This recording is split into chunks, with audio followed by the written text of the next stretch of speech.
ఓం గం గణపతియే నమః. శ్రోతలకు నమస్కారం. మన ఛానల్కు స్వాగతం.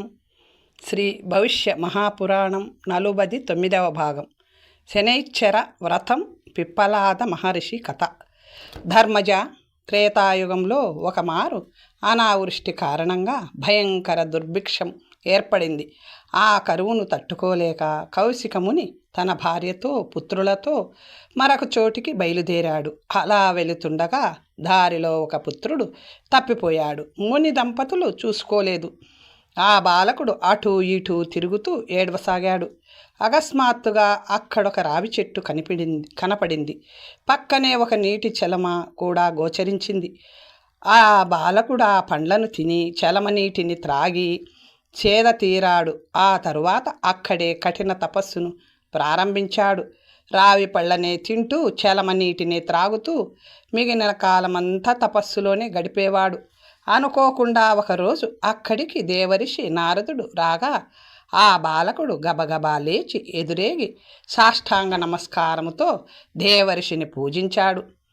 దయాళువైన దేవరిషి ఆ బాలకుని తపస్సు వినమ్రతాదులను గని ప్రసన్నుడై ఆ బాలకునికి మౌంజి బంధనాది సర్వ సంస్కారాలు చేసి వటువుగా పెంచి పదక్రమ రహస్య సహిత వేదాధ్యయనం చేయించాడు. 12 అక్షరాల మహామంత్రము సర్వజన సంస్తుయామాన ఓం నమో భగవతే వాసుదేవాయ అను మంత్రమును ఉపదేశించాడు. ఆ బాలకుడు విష్ణు ధ్యానం, వాసుదేవ మంత్ర జపం నిష్ఠగా చేయసాగాడు. నారదుడు ఎందుకనో అక్కడే ఉండిపోయాడు. బాలకుని నిష్ఠను చూసి ముచ్చటపడి శ్రీ విష్ణువే శనిదేవతను కొంతమంది శనేశ్వరుడు అంటుంటారు. శనీశ్వర శబ్దం సరైనది కాదు. చెర అనగా మాటిమాటికి వచ్చిపోయేవాడు శనైశ్చరుడు అయ్యాడు. శనై అనగా మందగతి అని కూడా అర్థముంది. మందంగా అంటే మెల్లగా కదులుతూ ఎక్కువ కాలం మనిషి జాతకంలో చరించే గ్రహం శని.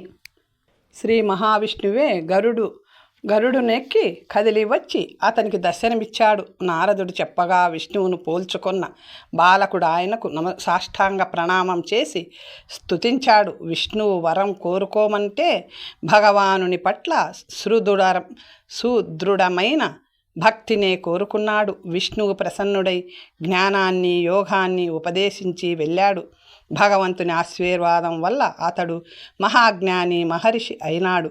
ఒకనాడు అతడు నారదుని ఇలా అడిగాడు, స్వామి, నేను పసితనంలోనే పెక్కు కష్టాలు పడ్డడం నా యొక్క ఏ కర్మఫలం వలన?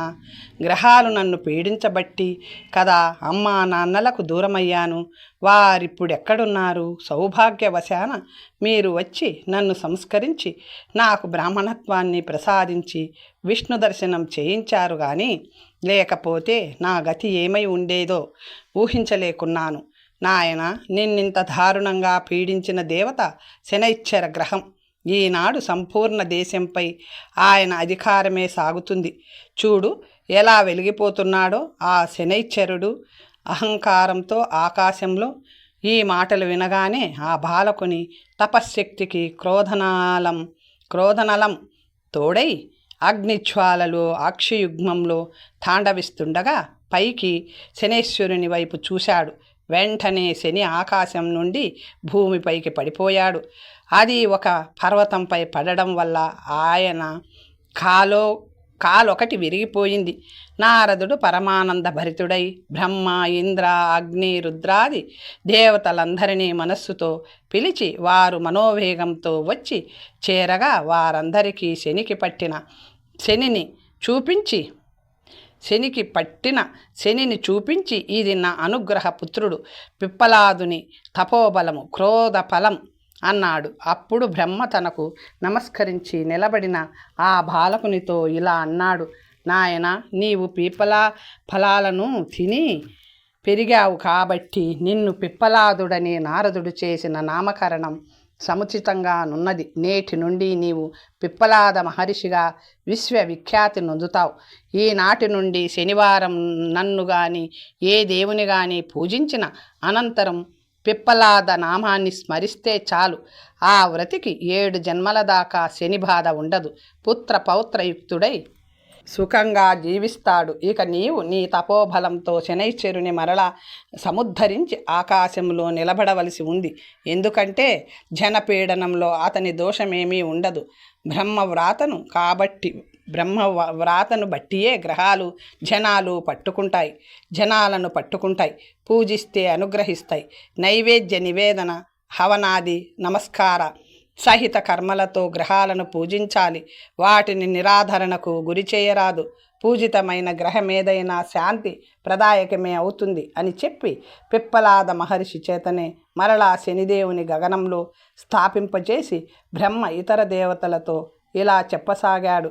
శనిగ్రహ జన్య పీడ నుండి విముక్తిని కోరుకునేవారు శనివారం నాడు స్వయంగా నూనెతో అభ్యంగనం చేసుకొని బ్రాహ్మణులకు కూడా అభ్యంగనానికి నూనెనివ్వాలి.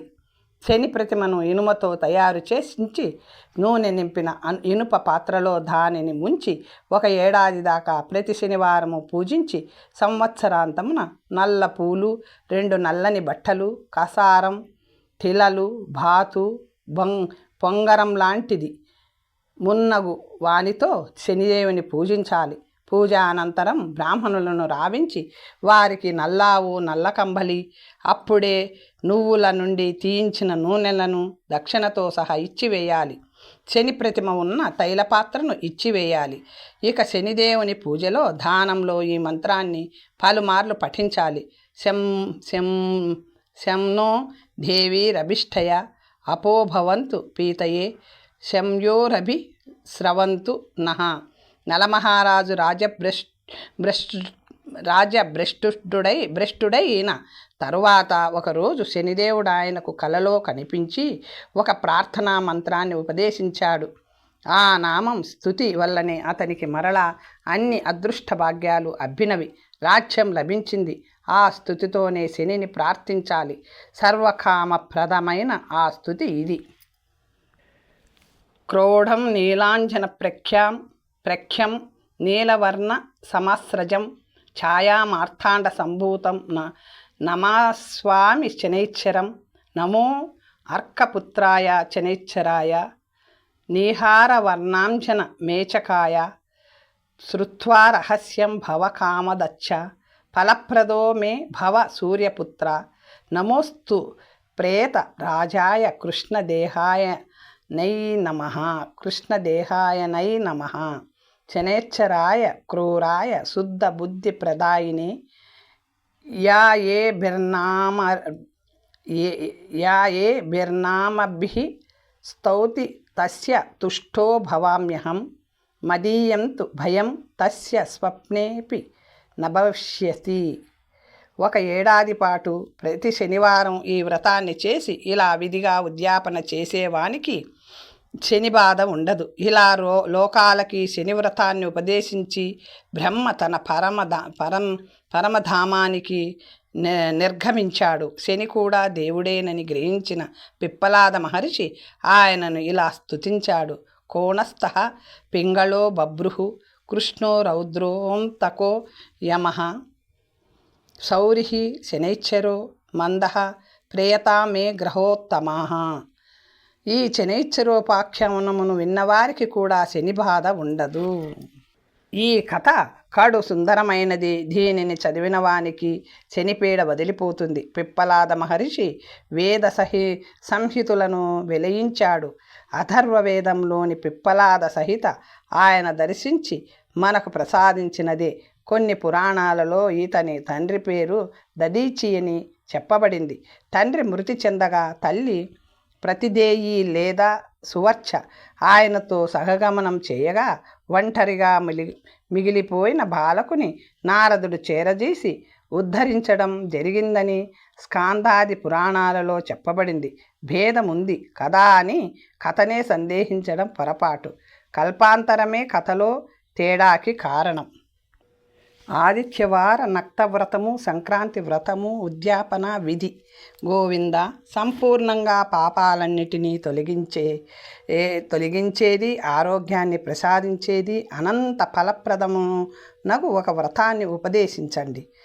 కురునందన విశ్వాత్మయు పరమ సనాతన భావమునైన పరబ్రహ్మ 3 భాగాలుగా విభజింపబడి చంద్ర సూర్య అగ్నులలో కొలువుంటాడు. ఆ పరమాత్మని ఆరాధించే మనుష్యుడు పొందలేనిదేముంటుంది? కాబట్టి ఆయనను ఆరాధించాలి.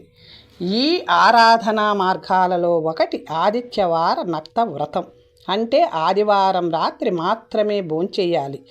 సూర్యునిపై అనన్య భక్తిని కలిగి ఉండాలి. ప్రతి ఆదివారం ఏడాది పాటు చేసే ఈ వ్రతాన్ని ఎప్పుడైనా మొదలు పెట్టవచ్చు.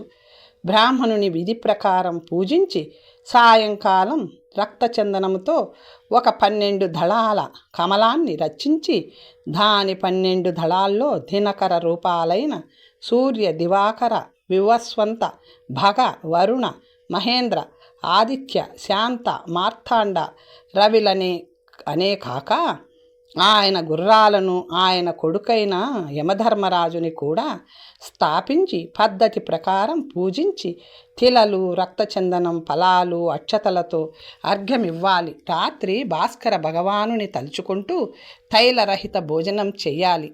వ్రతానికి ముందు రోజు అనగా శనివారం తలకి నూనె రాసుకోకూడదు.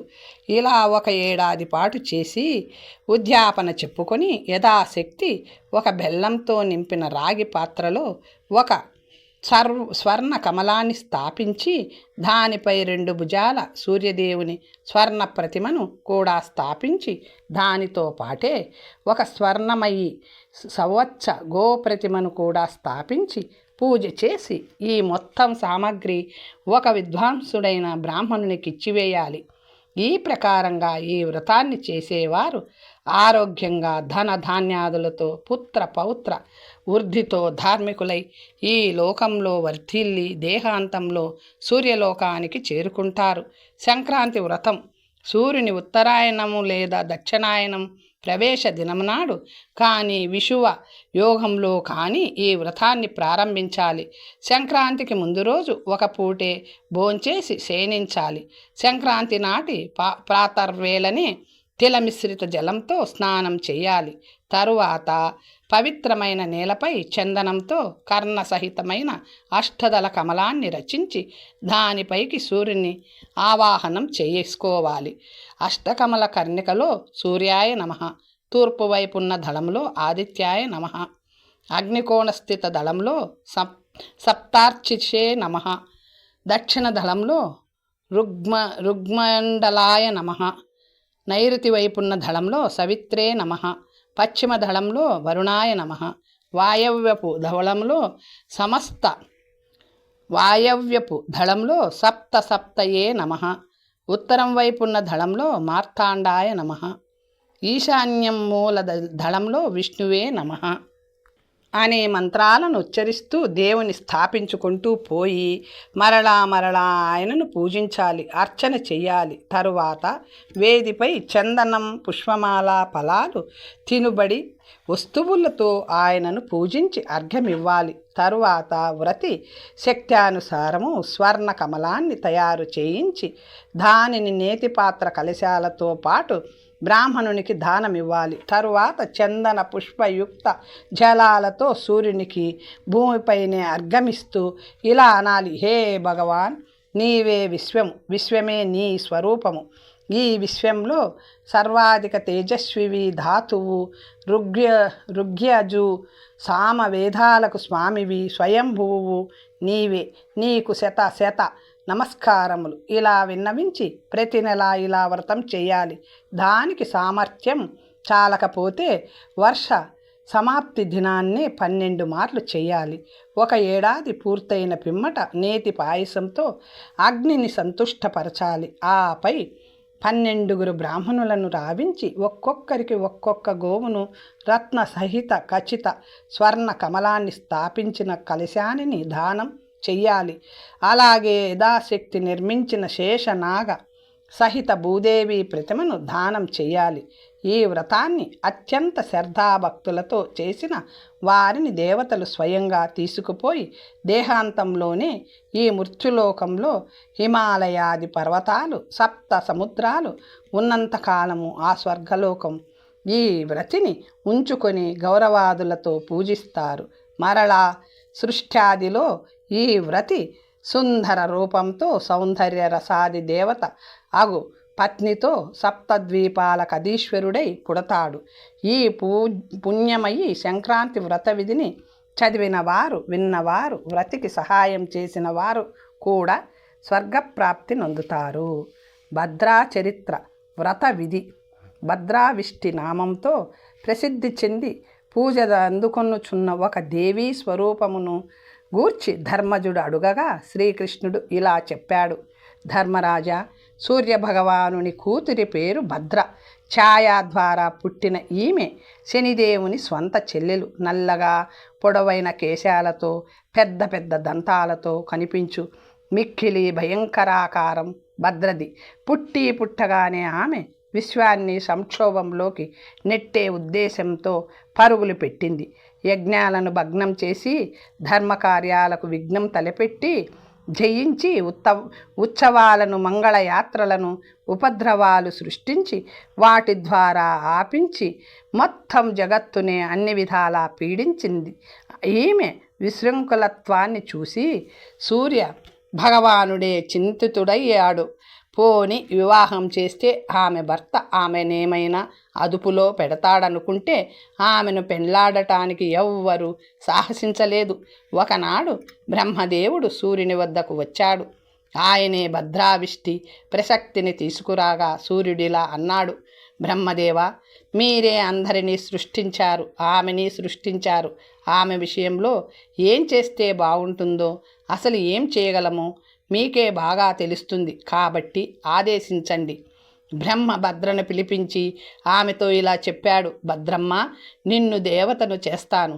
జనులు నిన్ను పూజిస్తారు. నిన్ను ఆదరించని వారిని నువ్వు పీడించు. దేవ మానవులతో సహా జంతు జలాన్ని కొన్ని ప్రత్యేక సమయాల్లో నీవు ఆవహించు. నిన్ను పూజించి నీ వ్రతం చేసిన వారిని కరుణించు. ఆయన మాటలను గౌరవించి భద్ర కొంతకాల వ్యవధిని తీసుకొని ఆ కాలంలో మాత్రమే జగత్తును హింసించేది. తరువాత దేవతా లక్షణాలను పెంచుకొని జనులను కాపాడసాగింది. ధర్మజ, భద్రకి 12 నామాలున్నాయి. అవి దస్య, ధన్య, దదిముఖి, భద్ర, మహామారి, కరానన, కాళరాత్రి, మహారుద్ర, విష్టి, కులపుత్రిక, భైరవి, మహాకాళి, అసుర, క్షయకరి. ప్రాతకాలం లేచి ఈ 12 నామాలను స్మరించిన వారికి ఏ వ్యాధి కలుగదు. అప్పటికే రోగులై ఉన్నవారు రోగముక్తులవుతారు. ఆమెను పూజించిన వారి పట్ల అన్ని గ్రహాలు అనుకూల దృష్టులు ప్రసరిస్తాయి. ఏ విఘ్నాలు ఉండవు. ఏ సమరంలోనైనా విజయం లభిస్తుంది. ఆమె నామాంకిత మంత్రం ఇలా ఉంటుంది. ధాన్య, దధీముఖి, భద్ర, మహామారి, కరానన, కాళరాత్రి, మహారుద్ర, విష్టిచ్చ కులపుత్రిక, భైరవీ చ మహాకాళి, అనురాణాం క్షయంకరి. ద్వాదశైవతు నామాని ప్రాతర్వృత్తయాయ పఠేత్ నచ వ్యాధిర్భవేత్ తస్య రోగి రోగాత్ ప్రముచ్యతే. గ్రహ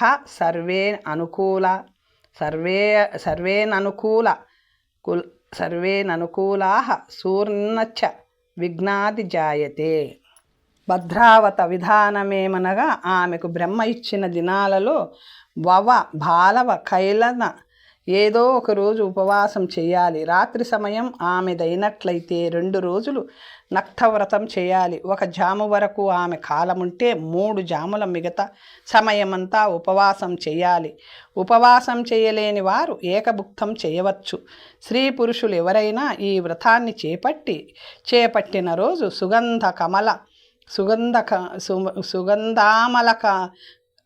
సుగంధామలకమును సర్వౌషధీయుక్తమును అగు జలముతో స్నానం చేసి దేవతలకు, పితరులకు తర్పణాలు వదలాలి. కుశదర్భలతో భద్ర యొక్క మూర్తిని తయారు చేసి దానిని గంధ, పుష్ప, ధూప, దీప నైవేద్యాదులతో పూజించాలి. భద్ర 12 నామాలనే మరలా ఉచ్చరిస్తూ 108 మార్లు హవనం చేసి తిలలతో, పాయసంతో బ్రాహ్మణులకు భోజనాలు పెట్టి వ్రతి తాను స్వయంగా మౌనంగా కృశారాన్న తిలలు, బియ్యం కలిపి వండిన అన్నముతో భోజనమును చేయాలి. పూజాంతంలో ఇలా ప్రార్థించాలి. ఛాయా సూర్య సుతేదేవి విష్టిరిష్టార్థదాయిని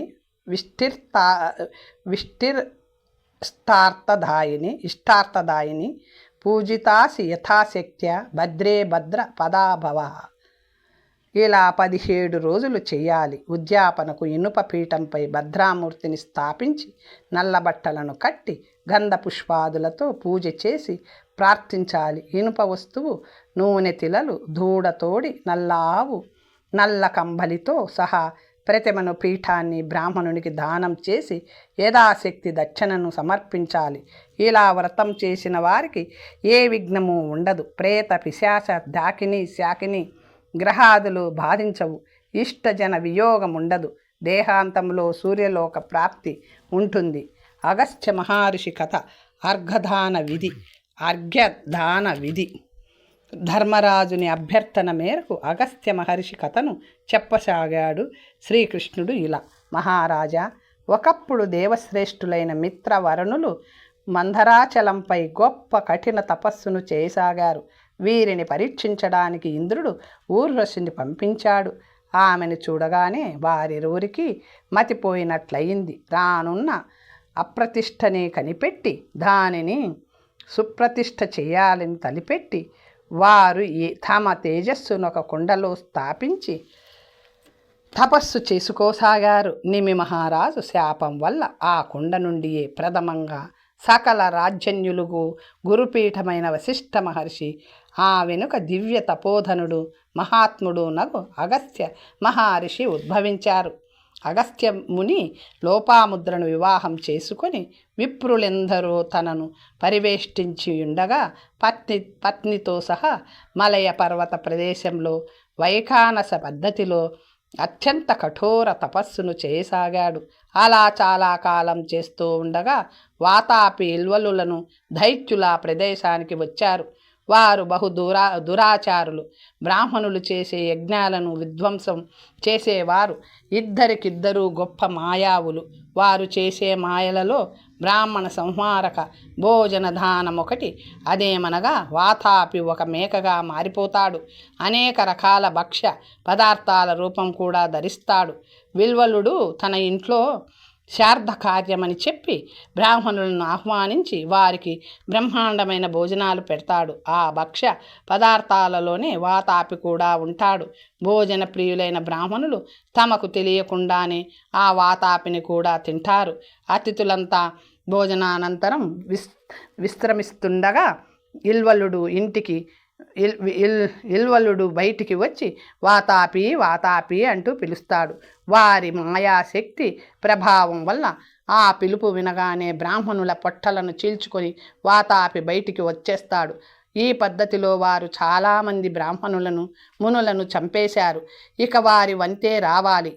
ఒకరోజు భృగు వంశోత్పన్నులైన కొందరు బ్రాహ్మణులతో పాటు అగస్త్య మహర్షి కూడా వారు భోజనానికి పిలిచారు.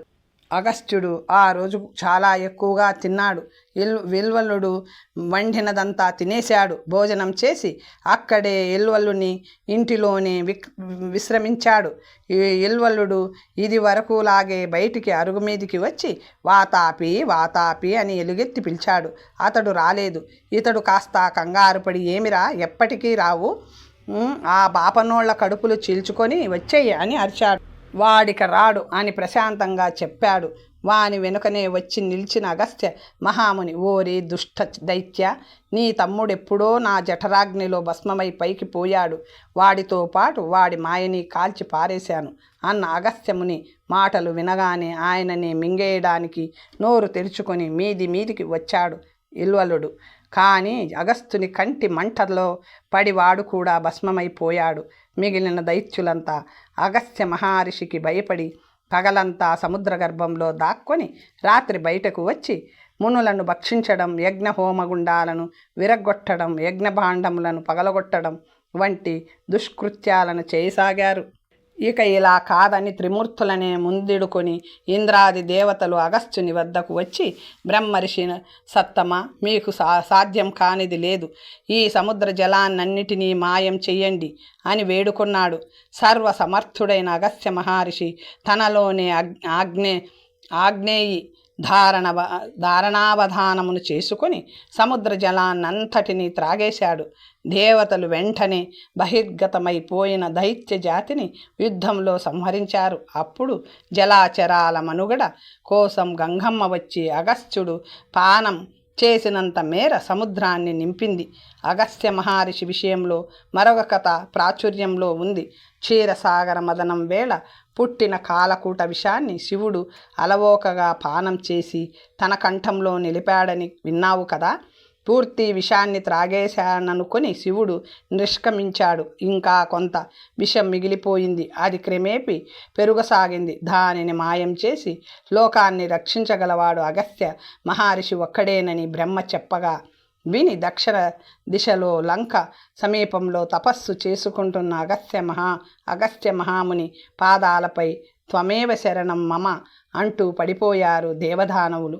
ఆయన వారిని లేవనెత్తి ఆ విషయాన్ని కూడా గ్రహించి తన తపోబల ప్రభావంతో హిమాలయాల్లో ఒక ప్రాణుల్లేని చోట నిక్షిప్తం చేశారు.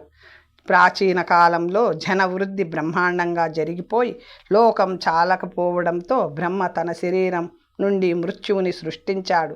అది చాలా వరకు జనసంఖ్యను తగ్గించి ఆ మృత్యువుకే మృత్యువు వాసన్నమైన నాడు అది అగస్త్య మహర్షిని చంపడానికి వచ్చింది. ఆ మహాతపస్వి కోపంగా చూడడంతో కాలి బూడిదైపోయింది. అప్పుడు బ్రహ్మ మృత్యువు యొక్క రెండవ రూపమైన వ్యాధిని సృష్టించి వదిలాడు. దండకారణ్యంలో శ్వేతుడని ఒక రాజు ఉండేవాడు. అదేమి కర్మో, అతని మాంసం తింటేనే గాని ఆకలి తీరేది కాదు. ఎంత తిన్నా మళ్ళా అతని శరీరం మామూలుగా అయిపోయేది. అతడు ధర్మపాలన ద్వారా స్వర్గానికి పోయినా ఈ ఆకలి స్వమాంసాకధాన బాధలు తీరలేదు. అతడొకనాడు అగస్త్యుని పాదాలపై పడి, ఋషిదేవ, నేను ఎన్నో పుణ్యాలు చేశాను, చాలా దానాలిచ్చాను, కానీ శార్ధకర్మలు చేయలేదు, అన్నదాన జలదానాలు చేయలేదు. కాబట్టి క్షుద్బాధ స్వమాంస భక్షణము నా నెత్తిన వ్రాయబడినాయి. మీరే నన్నెలాగైనా రక్షించాలి అని వాపోయాడు. దయార్థ హృదయుడైన అగస్త్య మహర్షి రత్నాల ద్వారా తానే స్వయంగా ఆ రాజు చేత శార్ధకర్మలు చేయించాడు. వెంటనే ఆ రాజు బాధలన్నీ తొలగిపోయి దివ్య దేహం లభించింది. స్వర్గంలో సుఖంగా ఉన్నాడు. ధర్మరాజా, ఒకప్పుడు వింధ్యపర్వతుని మనసులో ఒక ఆలోచన బయలుదేరింది. ఇలా ఆ మేరు పర్వతుడు నాకంటే గొప్పవాడేమీ కాదు కదా. అయినా సూర్యభగవానుడు వానికి రోజూ పరిక్రమ చేస్తాడు. నా చుట్టూ ఎప్పుడూ తిరగడు. ముందు ఆయన గమనాన్ని ఆపేస్తాను. ఆ తరువాత నా కోరికను విన్నవించుకుంటాను. ఈ ఆలోచనతో ఆయన ఎత్తును అనూహ్యంగా పెంచి వేశాడు.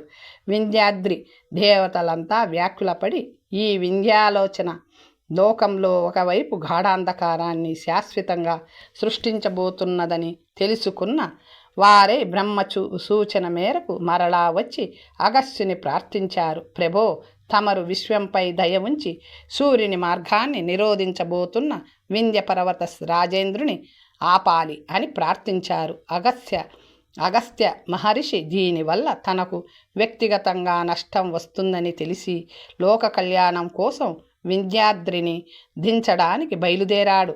వింధ్య పర్వతం వద్దకు పోయి, పర్వతోత్తమ, నేను దక్షిణ దేశానికి తీర్థయాత్రలకై బయలుదేరుతున్నాను.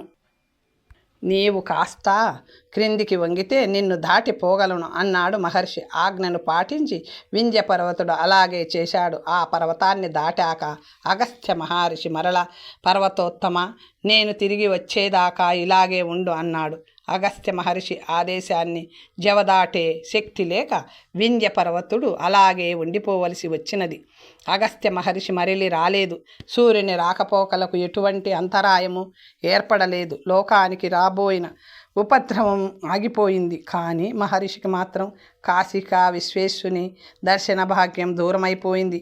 అందుకే ఆయన అవతార సమాప్తి వేళ ఈ లోకాన్ని విడిచిపోవలసి వచ్చినప్పుడు ఆకాశంలో దక్షిణ దిశలో భార్యతో సహా ఒక జాజ్వల్యమైన నక్షత్రంగా నిలిచిపోయాడు. ఈనాటికి మనం తలెత్తి చేతులు జోడించి ఆయనకు నమస్కరిస్తుంటాం.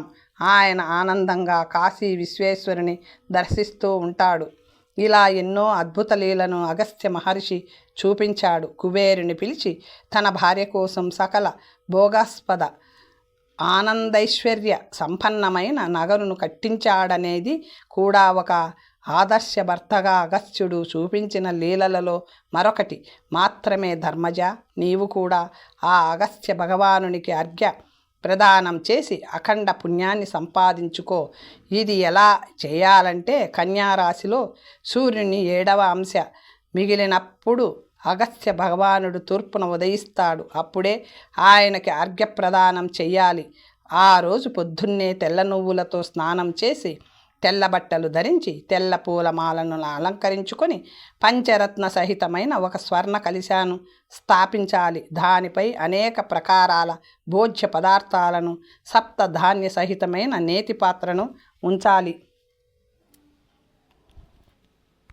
ఆ నేతి పాత్రపై జటాధారియు కమండలలు సహితుడు శిష్య పరివేష్టితుడు నగు అగస్త్య మునీంద్రుని స్వర్ణ ప్రతిమను స్థాపించాలి. తరువాత తెల్ల చందనం, మల్లెపూలు, ఉత్తమ ధూపం, దీప నైవేద్యాదులతో ఆయనను పూజించాలి. ఇప్పుడు అర్ఘ్యప్రదాన విధి మొదలవుతుంది. ఒక వెదురు పాత్రలో ఖర్జూరం, కొబ్బరికాయ, గుమ్మడి పండు, కీరదోస, దోస, కర్కోటక, ఆరవెళ్ళ, జామ, అనాస, అనారు, నారింజ, అరటిపండ్లు, కుశ, దుర్వ, కాశ, నీలకమలాలు, అంకురితాన్నములను వేసి ఆ పాత్రను మిక్కిలి గౌరవంతో ప్రక్కన పెట్టుకొని బంగారు, వెండి లేదా రాగి అర్ఘ్యపాత్రను మరింత నమ్రతతో తలపై పెట్టుకొని మోకాళ్ళపై కూర్చుని దక్షిణం వైపు తిరిగి ఈ క్రింది మంత్రాలతో అగస్త్య భగవానునికి ఆదరంతో భక్తిగా అర్ఘ్యమివ్వాలి. కాశ్యపుష్ప ప్రతీకాశ అగ్నిమారుత సంభవ మిత్రావరుణాయో పుత్ర కుంభయోనే నమోస్తుతే వింధ్య వృద్ధి క్షయకర మేఘతోయ విశాపహ రత్నవల్లభ దేవేర్షే లంకావాస నమోస్తుతే వాతాపి భక్షితోయేన సముద్రాః శోషితాః పురా లోపాముద్రాపతి శ్రీమాన్యో స్తోస్మై నమో నమః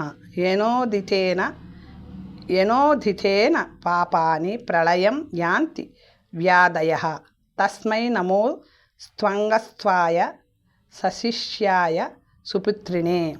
తరువాత అగస్త్య ప్రతిమను విద్వాంసుడైన శ్రేష్ఠ బ్రాహ్మణునికి దానమివ్వాలి.